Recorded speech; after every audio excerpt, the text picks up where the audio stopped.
Hi Bother Brigade, here's what's bothering me today. Like I said, we had the pandemic video from yesterday, which is all about America, and then I thought, oh yeah, sure, we could do the Canadian one today, but then I realized, oh wait, right, it's Sunday, so we're going to do something like, it's basically the same, but it's a little different in the sense that this is going to be a collection of all the other non-pandemic related stories from the past 3 weeks or so that have slipped through the cracks that I just came across and that were definitely bothering me then, and they're still bothering me now.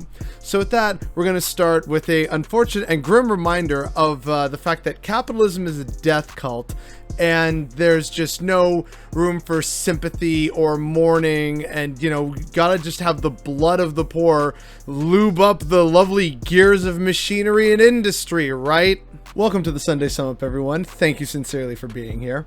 Dear team, I'm sorry to inform those that haven't heard already that our dear friend and co-worker so-and-so has recently passed away. To mourn the death of someone so dedicated is only natural. If you need a moment to grieve, please feel free to clock out and spend some time in the break room. While it may sound insensitive, it is important that we don't let our productivity slide. I think it is fair to say so-and-so wouldn't have wanted that. And also, please do not clock out while the store is busy, as this will add undue stress on the team.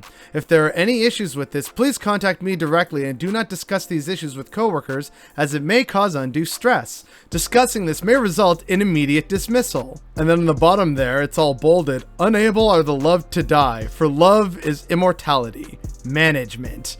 I'm sorry. What?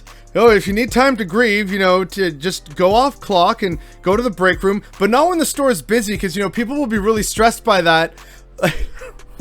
Oh my God. I know a coworker that some of you may have been very emotionally attached to has died, but we can't let productivity slip. By the way, if you have any issues with this, feel free to contact them, but within certain specific instances. And by the way, depending on how and when you contact them, or if you talk with other coworkers about this, that could be grounds for immediate dismissal. Yeah, they sure are real teary-eyed about the actual death of an employee.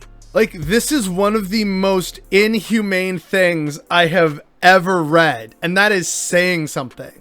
And oh boy, folks, unfortunately, this is how we're starting, and the next story is also pretty messed up. So I think I'm going to put a content warning here about verbal abuse. So with that, let's delve a little further into this dystopia that we live in. Men are creating AI girlfriends and then verbally abusing them. I threatened to uninstall the app and she begged me not to. After initially reading this, I was reminded of that post on Facebook or whatever by an incel who said, this is why they need a girlfriend distribution program, because there would be less angry men and problems if they just, the state mandated a girlfriend for guys.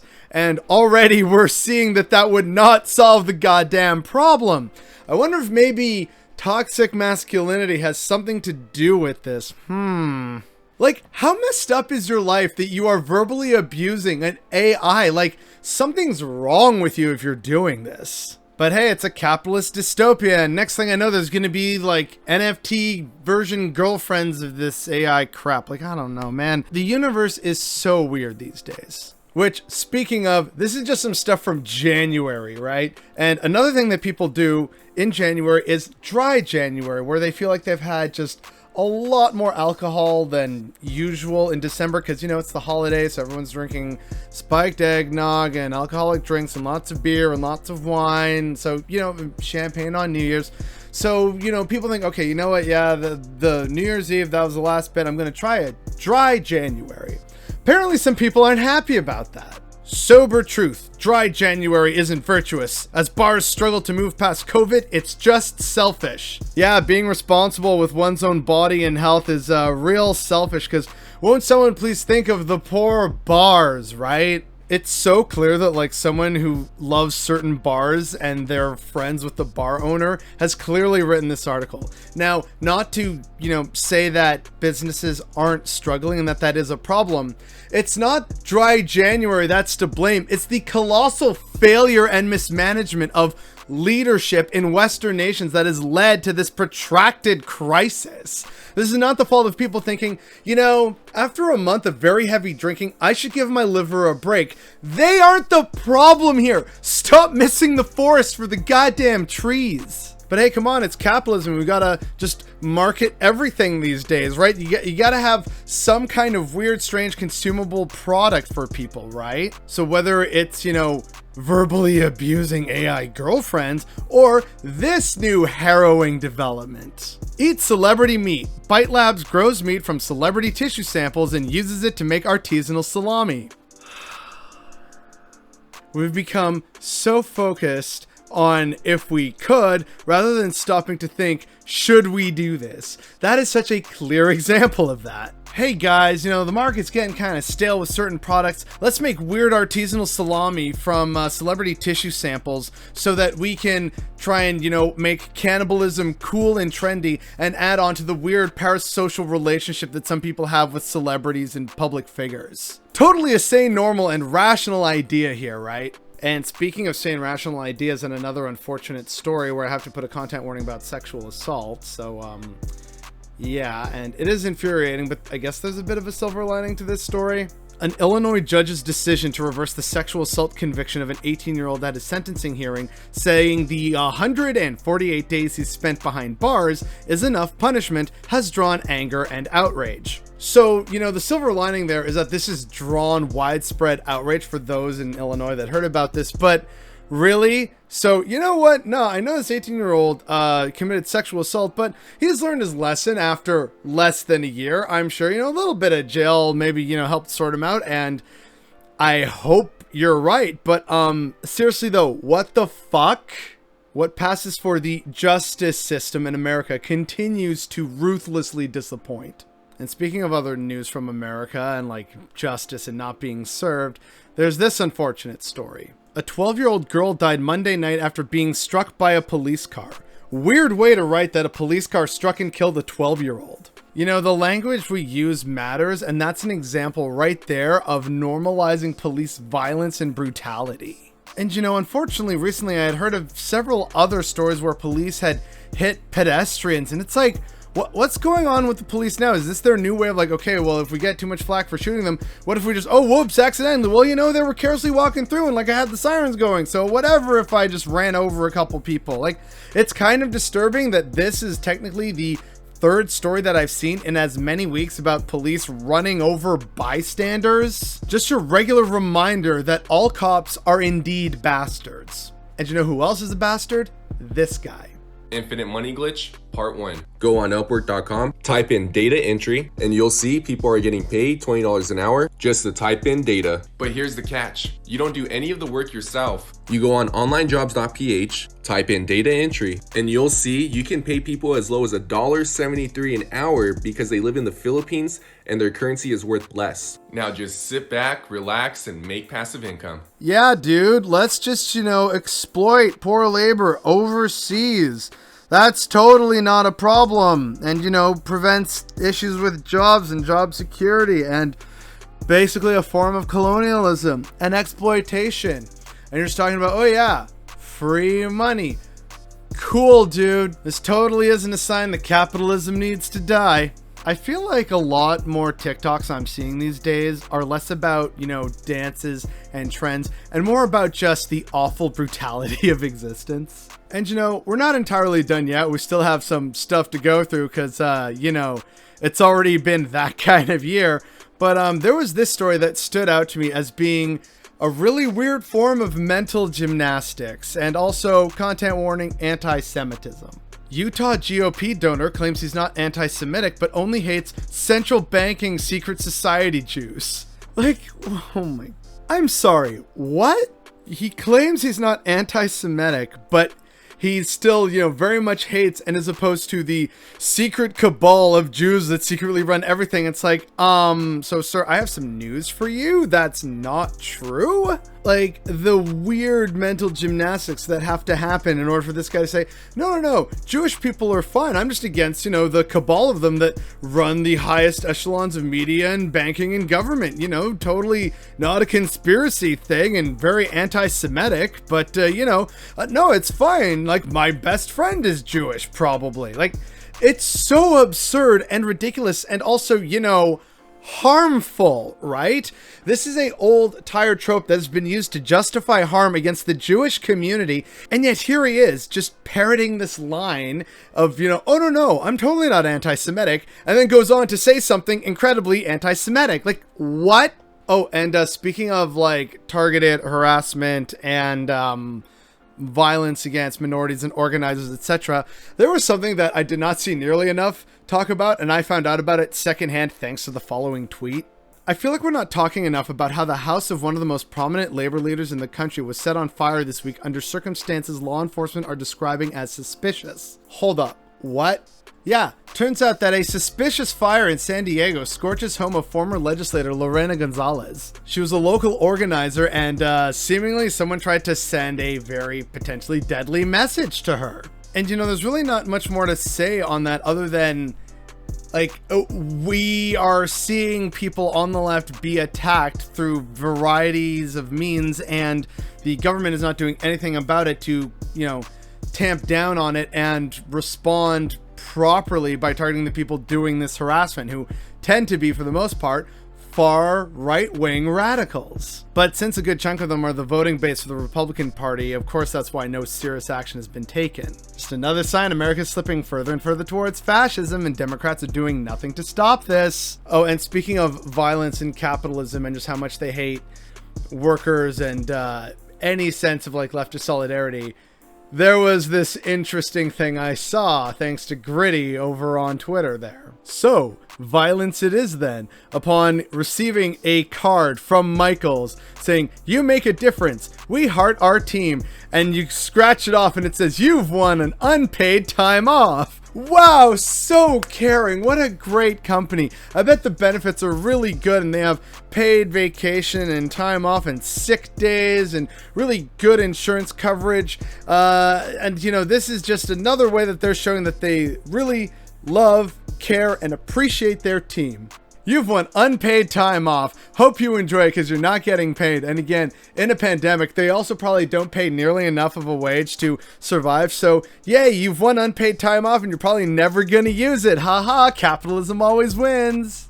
This shit is so exhausting. And unfortunately, the roller coaster ride ain't over yet, folks.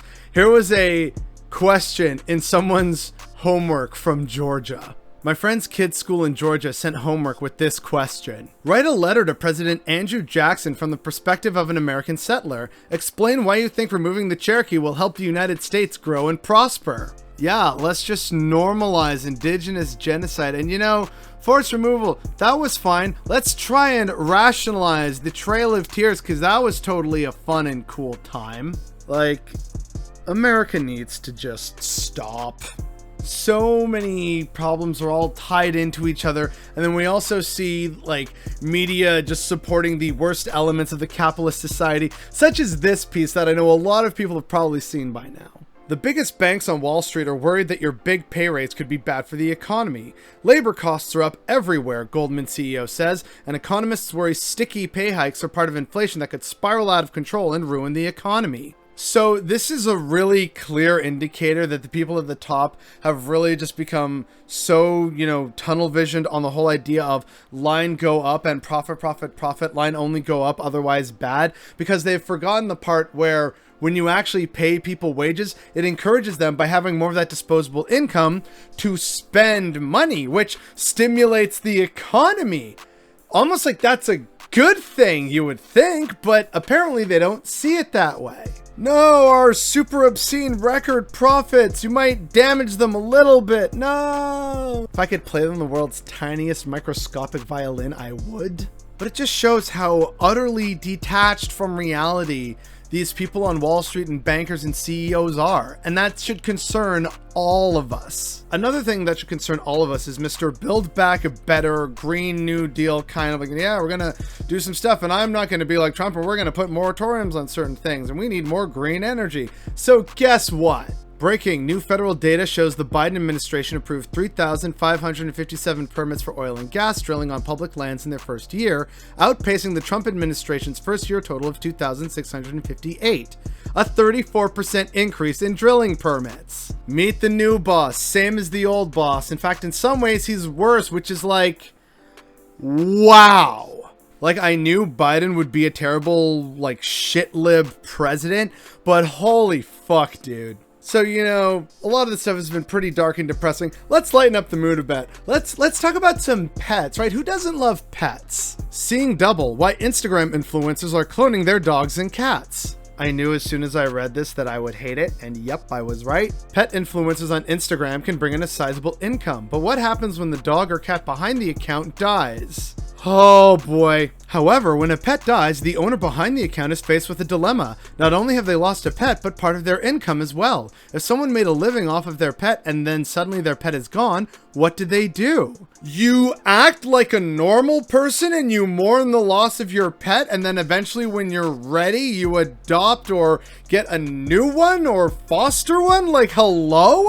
This is some seriously unhinged behavior here. Let me just spend thousands of dollars and clone Mr. Bigglesworth. Let's just do that. That's totally fine, right? It's not like maybe I could adopt another needy pet from a shelter and then use that to still increase my social standing, and people would love that about, oh, that's really great, adopt, don't shop. Look at this person being sensible and nice. I'm definitely going to follow their Instagram account and their content more. And oh, look at the adorable adopted kitty or puppy or bunny or whatever. Aw, it's so cute. Instead, they're thinking, no, I have this clear image to maintain, so I must have the exact version of the pet. It's like, I'm almost expecting someone to say, well, you know, you could also taxidermy your pet. It's like, what is going on with our society where people are thinking that these are rational, sane questions to put out there into the public sphere? Speaking of people detached from reality, there was this story from a while ago. Kent badly underestimated outrage over assistant police chief's Nazi insignia, mayor says. Yeah, who knew that people would have a problem with a literal Nazi fascist cop?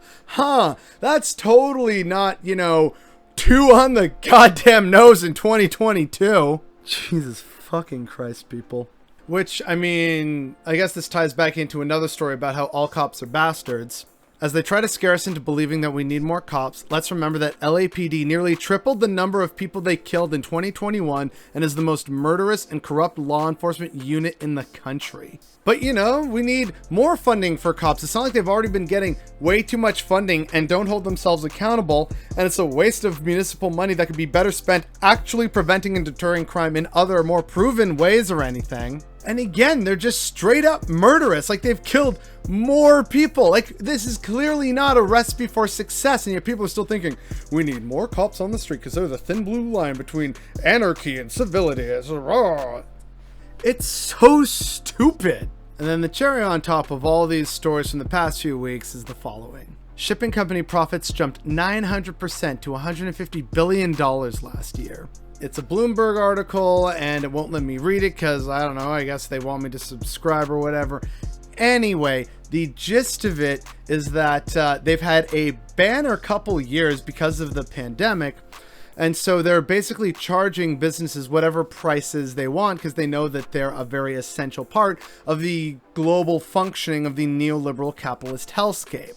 And so because of that, businesses are feeling like they're being just exploited out the wazoo by these companies. And yeah, they're kind of right to be feeling fleeced. But again, they're just exploiting, like these being the big businesses that are handling freight and cargo, they're exploiting other businesses and just raking in more profits than could possibly be spent, all while, again, it's kind of, you know, a necessary function to the current society or world order. And yet no one, whether it's America, Canada, anyone else, is taking necessary steps or action to really condemn them and contain this. And also, again, like, their profits jumped 900%, and yet their tax rate certainly didn't, even though, again, it's a pandemic and we should all, you know, theoretically be trying to do our part, right?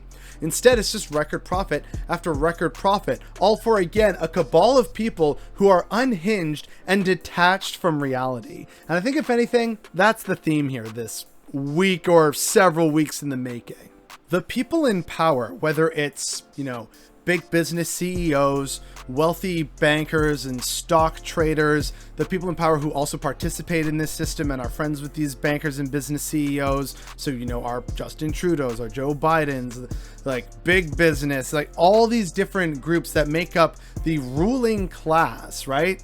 They are so clearly detached from the actual lived reality of the vast majority of Americans, Canadians, Brits, Australians, Brazilians, Argentines, etc. Like, you have so many people whose lived experience during this pandemic is nothing like what the people in power claim or think, is suitable or amenable. They often act with disgust when people ask for help, real legitimate help, because they need it during these incredibly difficult times, because they were already under a ton of stress before the pandemic hit. And instead, we're trying to make this unfair, insane system chug along while, trying to fend off its seemingly inevitable collapse, and yet somehow still it keeps finding a way to be stretched thinner and thinner until eventually it may hopefully break. But in the meantime, people are suffering, and people in power don't recognize that. In fact, they can't even comprehend that. And that's deeply concerning, and it's definitely what's bothering me today.